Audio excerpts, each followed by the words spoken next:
Sehingga para ulama membahas tentang hukum pernikahan. Ada yang mengatakan, ada yang seseorang, jadi antara orang dengan orang hukumnya berbeda-beda. Yang pada dasarnya dia adalah seperti makan dan minum, boleh suka-suka mau makan tidak makan.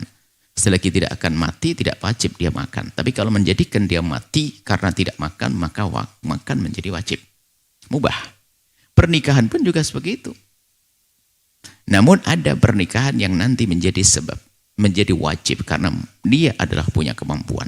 Secara syahwat iya, secara ekonomi iya, dan godaannya besar, maka bagi dia nikah menjadi wajib. Kemudian setelah itu ada menikah menjadi sunnah. Secara ekonomi iya, tapi syahwat dia biasa-biasa saja. Akan tapi kalau dia menikah tentunya dia akan lebih mantap, lebih dekat kepada Allah, jauh dari fitnah dan difitnah. Oke. Kemudian ada lagi yang menikah adalah hanya derajat mubah, boleh-boleh saja. Bagi dia adalah nggak akan merubah. Nikah oke, tidak menikah oke. Akan tapi kalau menikah mungkin ada efek negatifnya, mungkin bisa melakukan kezaliman. Kalau tidak menikah mungkin dia akan menjadi sebab difitnah dan ada pertimbangan yang semuanya ada baik buruknya. Di saat menikah ada baik, ada buruknya. Di saat enggak menikah ada baik dan buruknya. Seimbang, maka dia adalah mubah. Boleh menikah, boleh tidak. Ada yang sampai derajat menikah itu makruh. Ada sampai derajat nikah itu haram. Kalau ternyata di dalam menikah dia akan berbuat zalim kepada orang yang dinikahinya. Melakukan kezaliman. Mungkin dia ingin menyiksanya atau apa yang ada bentuk kezaliman yang akan diberikan.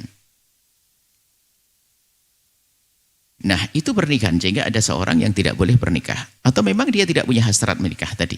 Seorang laki-laki perempuan tidak punya hasrat menikah. Bahkan bagi dia adalah beribadah lebih lezat. Lebih indah seperti kisah Imam Nawawi radhiyallahu ta'ala anhu. Bagi beliau adalah ibadah lebih indah. Menulis buku lebih indah. Dan tidak ada mengumbar atau menuruti syahwat dan hawa nafsunya. Ada banyak wanita yang kita temukan semacam itu, dia tidak punya keinginan menikah. Aku lebih senang merawat ponakan-ponakanku.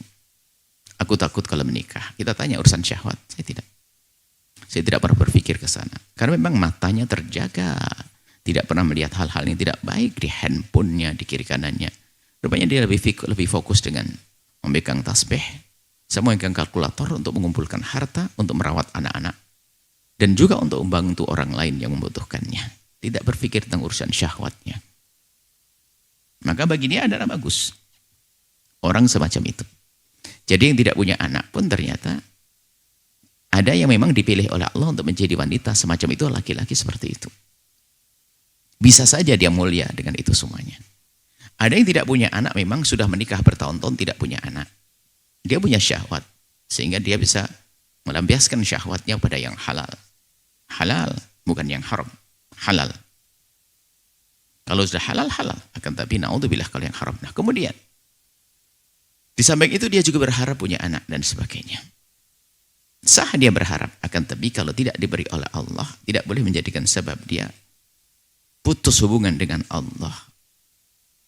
Sebab intinya, semua yang ada di kiri kanan kita, hendaknya kita jadikan sebab pengukuh ikatan kita dengan Allah. Menikah karena dia ingin dekat kepada Allah.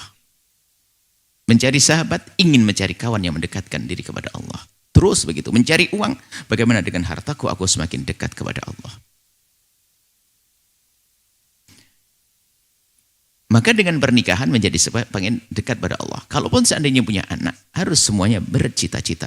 Berharap bahwa dengan pernikahannya lalu dikarunia anak-anak yang menjadikan dia semakin dekat kepada Allah.